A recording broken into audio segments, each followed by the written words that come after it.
Bonjour Vincent Falimon, Bonjour immense Pierre. plaisir de vous accueillir ici pour le tout premier Off by Madi Keynote. Je le disais précédemment lors de ce débat, ce sera très intéressant, vous êtes très attendu pour partager le point de vue du constructeur, en l'occurrence BMW France.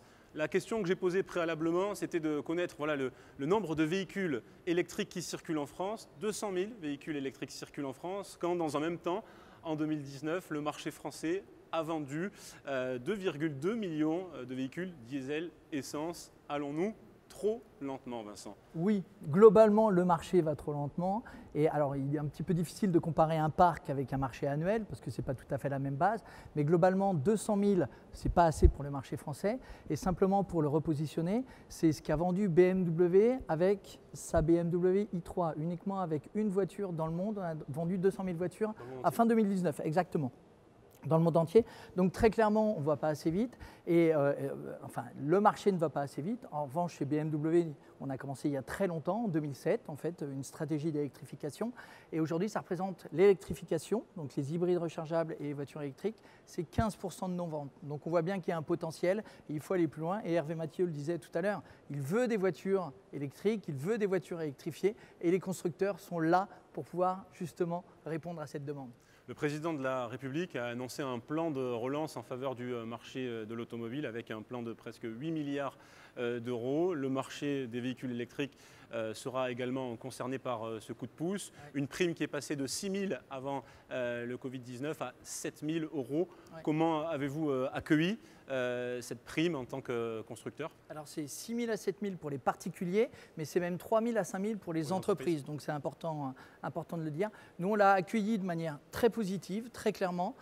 Pourquoi? Parce que, ça a été un plan très rapide, début juin, donc c'est important. 2, c'est un plan qui stimule, qui motive, qui accompagne la volonté de rouler électrifié. Ce n'est pas un plan punitif, donc ça c'est une très bonne chose. Et ensuite, c'est un plan qui va permettre d'électrifier le parc, c'est ce qu'on cherche. Et c'est très important pour atteindre notamment les objectifs de baisse d'émissions de CO2. Le BMW Group s'est engagé à respecter les normes imposées par l'Union européenne à fin 2020 et dès aujourd'hui à fin 2021, parce que nous sommes en avance, parce que nous avons commencé très tôt. Mais il est important que les autres constructeurs accélère également. Il est important que le parc, tout simplement, accélère.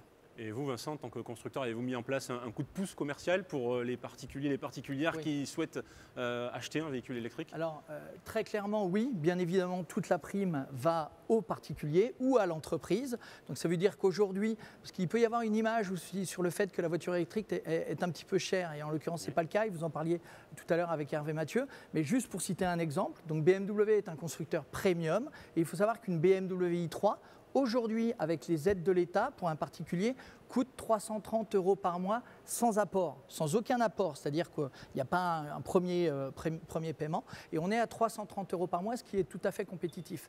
Mais l'accompagnement commercial qui est important ne concerne pas que la voiture, mais concerne le package global, en fait, tout simplement. Parce que quand on achète une voiture électrique ou une voiture hybride rechargeable, c'est ce qu'on appelle les voitures électrifiées, il est important de proposer un service, et vous en parliez tout à l'heure, et c'est très important, un service de recharge à domicile. Donc nous, on propose comme une option, comme vous achetez un toit ouvrant, vous pouvez tout à fait acheter une borne de recharge, en fait une wallbox que vous installez à la maison, et on propose absolument tout, la prestation de service, etc., ce que proposent des entreprises très compétitives comme Engie. Et il faut aller encore plus loin, et notamment, vous parliez des bornes de recharge, on n'est pas encore à 100 000, on n'est qu'à 30 000, mais il est important que l'utilisateur puisse trouver la borne et payer facilement la recharge à n'importe quelle borne. Donc on a une société qui s'appelle ChargeNow, qui appartient au BMW Group et qui propose en France un accès à 25 000 bornes sur les 30 000 bornes. Donc avec une carte, avec un système de paiement, vous avez la possibilité d'aller recharger sur 85% des bornes qui sont présentes en France, et l'information est disponible dans le GPS de la voiture, donc on peut s'y rendre très facilement. On va évoquer les réticences et les freins que nous présentions précédemment. 57% des Français pensent que dans 10 ans, le véhicule électrique sera véritablement installé dans le paysage automobile français, et pour autant, il y a toujours autant de mythes autour de la voiture électrique. La voiture électrique serait a priori utile pour des trajets courts, mais serait incapable de proposer des trajets plus longs à cause de la batterie. Est-ce que vous avez des des arguments qui iraient à l'encontre de ces mythes? Alors, le premier argument, c'est d'interroger les premiers 200 000 Français qui ont acheté une voiture électrique ou les premiers 200 000 clients BMW qui ont acheté une i3. Et la réponse, c'est que dans plus de 90% des cas, ils sont convaincus et ils réachètent une voiture électrique ou ils envisagent d'acheter à nouveau une voiture électrique. Donc, ils sont vraiment convaincus. Maintenant, les autres arguments, c'est très simple. C'est qu'une voiture électrique, et on travaille beaucoup sur la formation auprès des équipes commerciales dans le réseau, une voiture électrique, ça ne s'achète pas uniquement avec la voiture, mais avec tous les services qui vont avec. Ça, c'est vraiment très important. Et puis, le deuxième argument, c'est que la technologie avance très rapidement. Chez BMW, on en est à la 5e génération de batterie depuis 2013, 5e génération de batterie. Et juste un exemple, en fait, une voiture hybride rechargeable chez BMW aujourd'hui a la capacité de rouler en pur électrique, en 100% électrique, sur la distance. Aujourd'hui, avec un X5, on est à 80 km. Donc la distance qui correspondait à une voiture purement électrique il y a 10 ans. Donc c'est pour vous dire qu'en termes de capacité, en termes de technologie, on a bien avancé, on a bien progressé et on peut être rassuré. Mais à partir du moment où on achète une voiture électrique qui correspond à son usage, pour un commercial qui fait 40 000 km par an, très clairement, dans ce cas-là, il faut encore penser à un véhicule thermique. Alors, l'hybride rechargeable, hein, c'est le positionnement que vous avez sur le marché de l'électrique. C'est Peter Novak qui le disait, le membre du comité de direction de BMW. Qu'est-ce que l'hybride rechargeable? C'est la question qu'on a envie de vous poser. Parlez-nous un petit peu de... Alors, l'hybride rechargeable est complémentaire à l'électrique. Tout simplement, il faut être pragmatique. On peut rêver à 100% du parc en voiture électrique. D'abord, ce ne sera pas du jour au lendemain. Et ensuite, c'est complètement impossible parce que les usages sont complètement différents. Donc, la politique du BMW Group est une politique qu'on appelle the power of choice, le pouvoir de choisir. Donc, l'électrique est très important. Avant tout, vous l'avez dit, dans des zones urbaines, mais pas seulement. Et on aura un X3 qui sort en fin d'année et qui aura plus de 400 km d'autonomie. Mais c'est vrai que globalement, en usage urbain, il est bien de rouler en électrique. En revanche, lorsqu'on est en semi-urbain, ce que j'appelle le semi-urbain, c'est comme moi, j'habite en banlieue parisienne, je viens à Paris de temps en temps en centre-ville, et le week-end, j'aime bien partir aller faire du vélo en Normandie ou à 500 km de Paris. Eh bien, l'hybride rechargeable, dans ce cas-là, est parfait parce que je suis en zéro émission pendant toute l'année, pendant toute la semaine de travail, quand je viens sur Paris. Et par contre, le week-end, je garde mes 600, 700 km d'autonomie qui me permettent de partir en toute sérénité à l'extérieur. Donc il est important de pouvoir proposer aussi cette offre et ensuite on a le thermique pour ceux qui roulent encore plus. Et j'aimerais prendre un exemple. J'ai eu la chance de passer 4 ans en Norvège. J'ai été président de la filiale norvégienne du BMW Group de 2010 à 2014. Et vous savez que le marché norvégien est le marché le plus électrifié d'Europe, voire du monde, avec la Californie. En Norvège, on vend 50% de voitures électriques et 25% d'hybrides rechargeables. Donc 75% du marché est électrifié pour 25% en thermique. Mais tout dépend aussi, de l'infrastructure, les bornes, il faut atteindre les 100 000 et même aller encore plus loin, et de l'usage du véhicule. En Norvège, on ne fait jamais plus de 200 km. À partir du moment où il faut faire plus de 200 km, en fait, l'infrastructure routière est tellement compliquée qu'on prend l'avion. Et en plus, il n'y a que des fjords, de l'eau et des pierres. Donc, pour un usage norvégien, on peut aller sur l'électrique facilement, 50% du marché. En France, il y a beaucoup plus de distance. C'est une façon pour vous de combiner le meilleur des deux mondes, c'est ça? Exactement. On est d'accord. Vous le résumez bien, Pierre. Vous allez présenter le nouveau dispositif BMW, les e-Zone, c'est cela, si je ne m'abuse. Hein, voilà. Ça sera déployé en France à partir du mois d'octobre et dans 9 autres pays européens. C'est justement l'hybride rechargeable quand votre moteur thermique se transforme dans une zone urbaine en véhicule, en moteur électrique. Parlez-nous de ce dispositif que vous mettez en place. Est-ce que j'ai le droit de vous contredire? Oui, bien sûr, vous avez le droit. Allez-y. On va le lancer, mais non seulement mais on l'a déjà lancé, c'est déjà présent à Paris.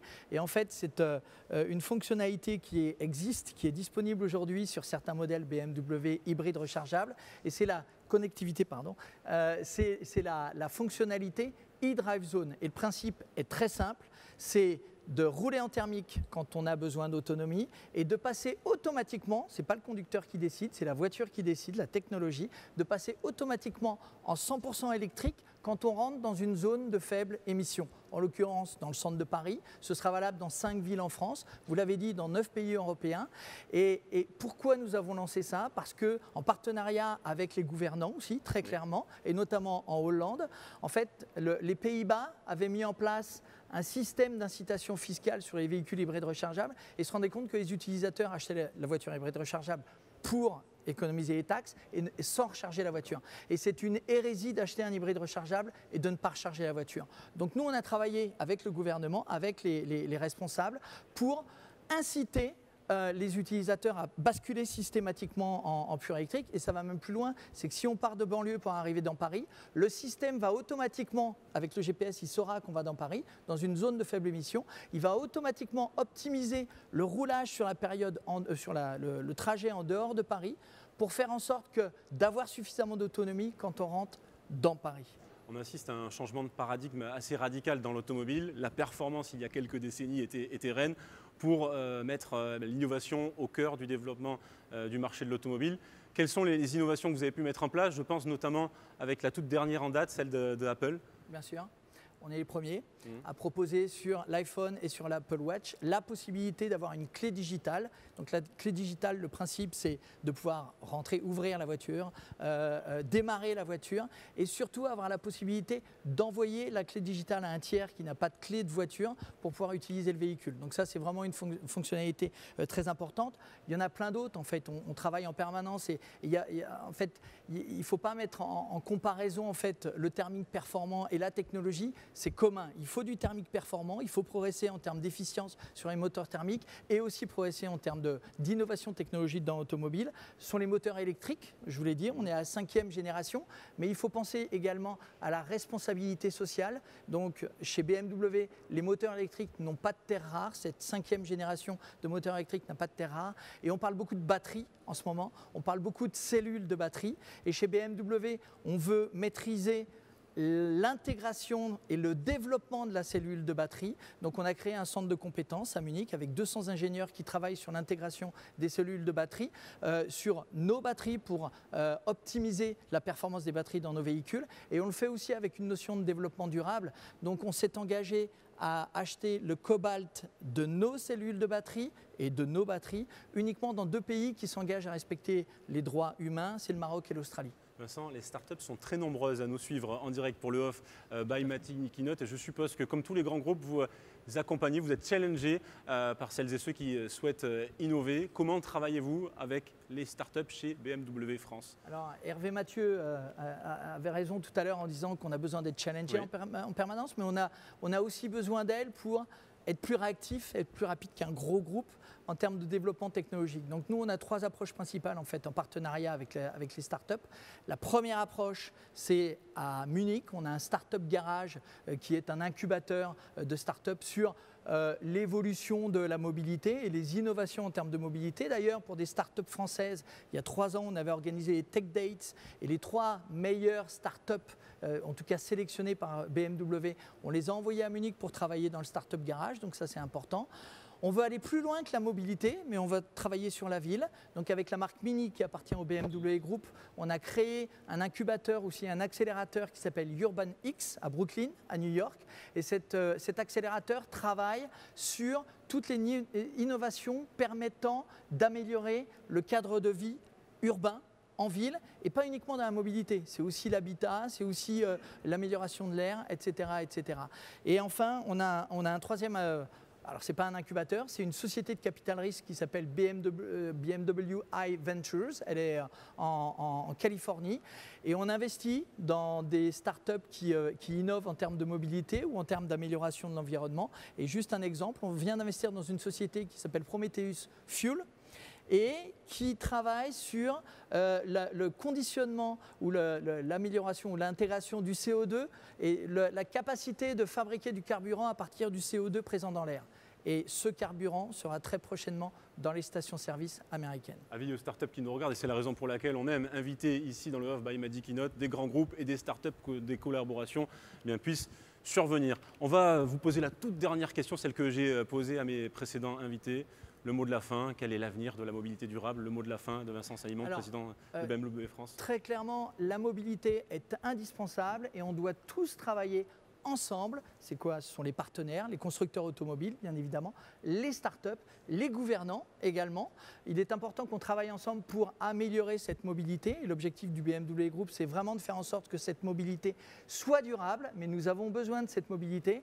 Et pour ça, justement, nous travaillons sur un livre blanc de la mobilité. Nous avons interrogé les usagers, parce qu'il est important de ne pas les oublier. On travaille aussi avec des experts de la mobilité. Et au mois de septembre, nous aurons l'occasion de présenter, de délivrer, de publier ce livre blanc à Paris. Et vous êtes bien évidemment invités. Donc n'hésitez pas à nous contacter si vous voulez être présent au mois de septembre pour délivrer ce livre blanc qui nous permettra d'avancer encore plus sur la mobilité durable. Merci Vincent Saillimon d'avoir accepté notre invitation. Vous êtes président de BMW France. Nous allons poursuivre cette toute dernière séquence du Off by Madi Keynote avec la pitch session. Nous vous en parlions précédemment. Notre partenaire WeFound, le Startup Studio, va nous rejoindre et nous accueillons ici sur le plateau du Terminal 7 Gilles Debuchy, fondateur de WeFound.